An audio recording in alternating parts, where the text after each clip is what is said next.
काम नहीं करने देंगे, फिर जान देख लेना। ये तय कर दिया, तय मान लेना। क्या चलेगा? बात का पैसा दिए तुम्हारे शहर को लूट खा के तो सारा बाहर का मामला है, बाहर लगवाया टैग वो लगती है ऊपर से तो नीचे टूटती है। नगर निगम में लूट पेड़ लगते हैं तो पेड़ सामने निकलते 10-10 करोड़ रुपए के पेड़ लगे, पता ही नहीं पेड़। 3 साल से पुरानी सड़क तो नहीं, 4 साल पुरानी दोबारा बनाई, वो भी ये सड़क नहीं बनी मुझे 4 साल पेट्रोल बना रहे हैं। सर 5 साल की गारंटी होती है। ये बता दें रोज अखबारों में छपता है, सरकार की बदनामी करा रखी है। माल खाते हैं तो समझा दो इनको। नहीं, माल खाते हैं, ये बदनामी होती है पूरा इनका। सरकार की पूरी बदनामी ये एक भी आदमी चेक करने नहीं जाता, कोई जाता ही नहीं है। कोई भी काम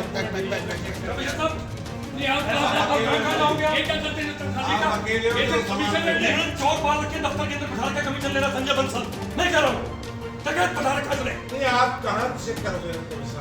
मैं कह रहा हूँ चोर बिठा रखे थे दफ्तर के अंदर, दलालों का अड्डा बना के रख दिया नगर निगम।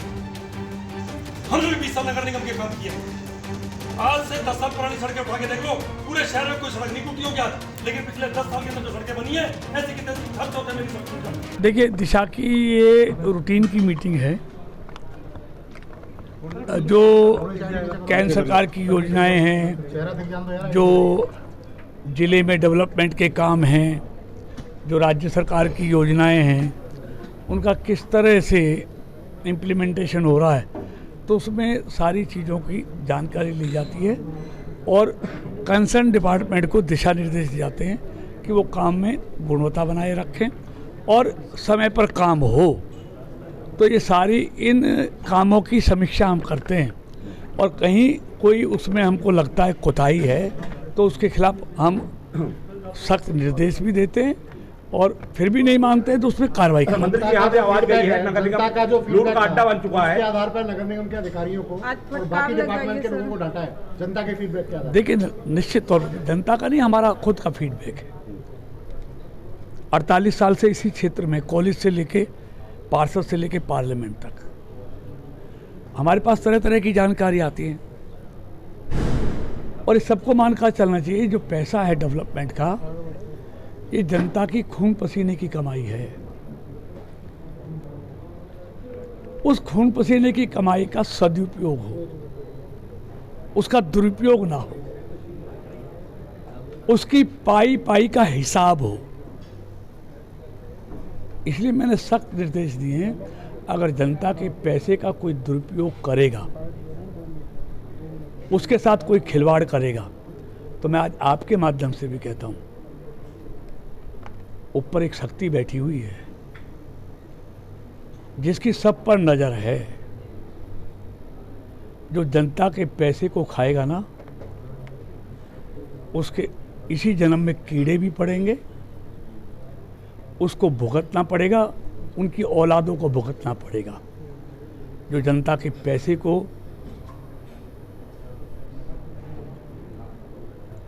हराम की कमाई समझेगा तो उनका अंजाम तो उसको भुगतना पड़ेगा।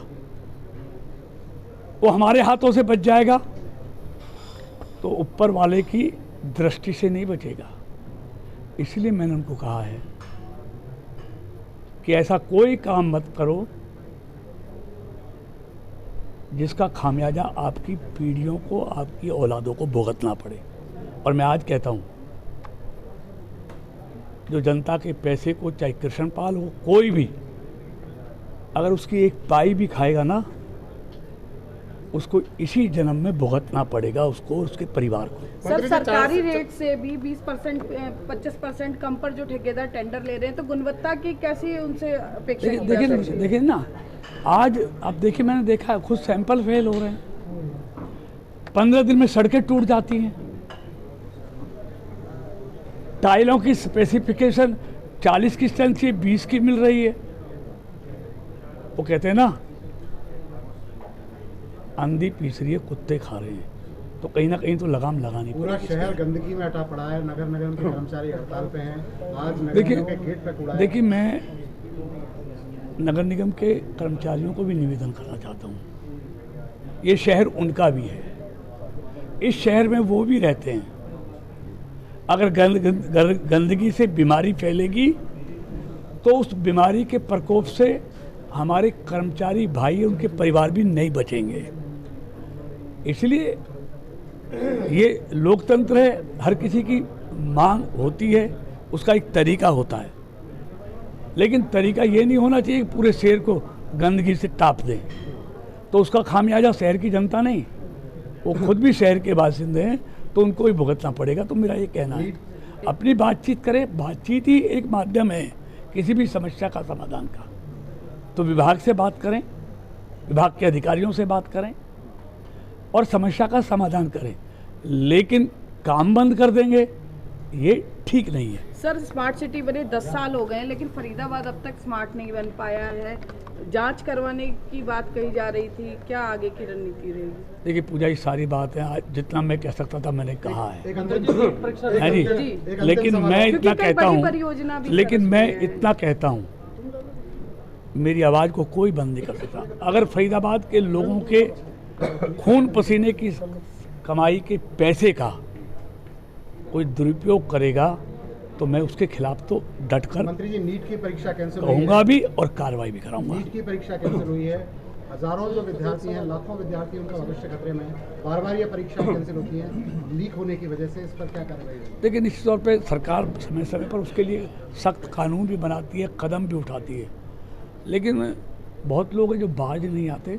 लेकिन मैं इतना भरोसा देता हूँ, ये मोदी जी की सरकार है, इसमें जो भी गलत करेगा वो बचेगा नहीं, उसको उसके किए की सजा मिलेगी। मंत्री जी, फरीदाबाद वासियों को बड़ी सौगात मिलने वाली है मुख्यमंत्री के जन्मदिन पर, व्हीकल देने वाले हैं, जो स्कूटी वगैरह है। मुख्यमंत्री नहीं, प्रधानमंत्री। प्रधानमंत्री देखिए, देश के यशस्वी प्रधानमंत्री नरेंद्र मोदी जी का 17 सितंबर उनका जन्मदिन है, और वो जन्मदिन वो सेवा दिवस के रूप में हम सब लोग मनाते हैं, पूरा देश मनाता है, हर कार्यकर्ता मनाता है।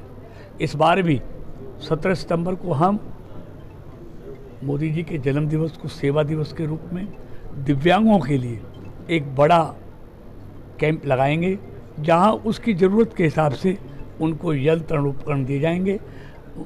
उसमें स्कूटी भी हैं, उसमें व्हील चेयर भी हैं, उसमें हीयरिंग एड्स भी हैं, उसमें चश्मे भी हैं, जो जिसकी ज़रूरत होगी वो उनको दिया जाएगा। सर, शहर में कई एजेंसियां काम कर रही हैं, चाहे स्मार्ट सिटी, FMDA, नगर निगम है, HSVP है, लेकिन तालमेल के अभाव में कई बड़ी परियोजनाएं अटकी हुई हैं, तो कैसे समन्वय? परियोजनाएं समय पे होंगी, उसी के लिए मीटिंग हम सभी डिपार्टमेंट के लोग आते हैं, दिशा में सबके साथ कोऑर्डिनेशन किया जाता है, और कोऑर्डिनेशन कर हम एक एक समस्या का समाधान कराते हैं। मंत्री जी, जहाँ क्षेत्र के रकबे पर जो है नगर निगम जाजू के पास करोड़ों की जमीन है, उस पर क्रोचमेंट करी हुई है, क्या उसको खाली कराया जाए? निश्चित तौर पर सरकार की जमीन पर कोई भी कब्जा करेगा तो निश्चित तौर पर सरकार उस पर खाली कराएगी, और सरकार की। मंत्री जी, आप